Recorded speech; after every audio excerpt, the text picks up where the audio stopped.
Have you ever wondered how big companies seem to know what you're going to do next? It almost feels like magic, right? Well, today we're going to pull back the curtain. We'll look at the surprisingly simple tool at the heart of it all, and then we'll check out its even more powerful big brother. So it really all boils down to this one question. How on earth can something as basic as a straight line, the kind we all drew in school, be the key to figuring out something as complicated as future sales? It sounds way too simple to be true, and you know what? It's a great place to start. But as we're about to see, it's definitely not the whole story.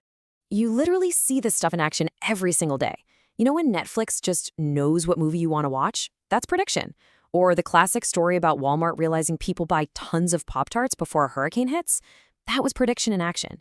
Amazon, Google Maps, they're all masters at this. And it all comes from finding these simple but super powerful patterns hidden in all the data. Okay, so before we can build our own little prediction machine, we need to know what it's made of. And at its core, prediction is really just about understanding relationships. It's about finding a clear pattern between a cause and an effect. To do that, we need to get to know the two main characters in our data story. First up, you've got the dependent variable. Just think of this as the effect. It's the thing we're trying to predict, like, say, future sales. And then you have the independent variable, which is the cause. This is the factor we think is making a difference, like how much money we're spending on ads. The whole game is just figuring out how changing the cause influences the effect. So we've got our cause and our effect. But how do we actually connect them to, make a prediction? Well, this is where our main tool comes into play, and it's actually beautiful in its simplicity. All right, let's get into it. We use this technique called linear regression. And look, don't let the fancy name scare you. All it really means is drawing the best possible straight line through a bunch of data points. That line becomes our best guess, our summary of the relationship between ad spending and sales. And the engine running this whole thing is an equation I bet you remember from math class, y equals mx plus c. Yep, that simple formula is the powerhouse of our prediction. Once we figure out the right numbers for our data, we can just plug in a new advertising budget, and boom, it'll spit out a predicted sales number. It's that straightforward.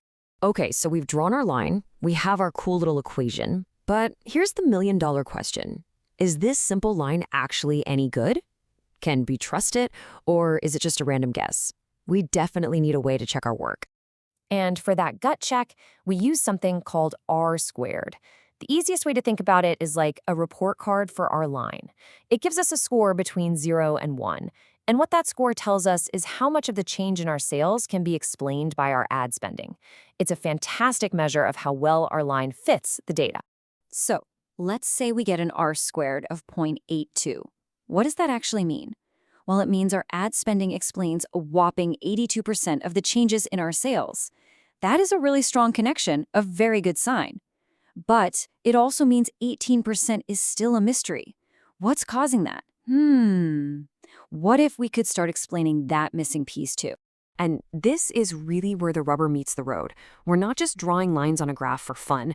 We're using this simple math to make way smarter decisions that can give a company a huge edge over the competition. So how do businesses actually use this? Well, three main ways. First, they use it to see just how strong a predictor is. Is our marketing money really driving sales? Second, they forecast an effect. With this line, they can ask, hey, what happens if we spend an extra 10 grand on ads, and get a solid, data-backed answer? And third, they can analyze trends over time to see if things are heading in the right direction.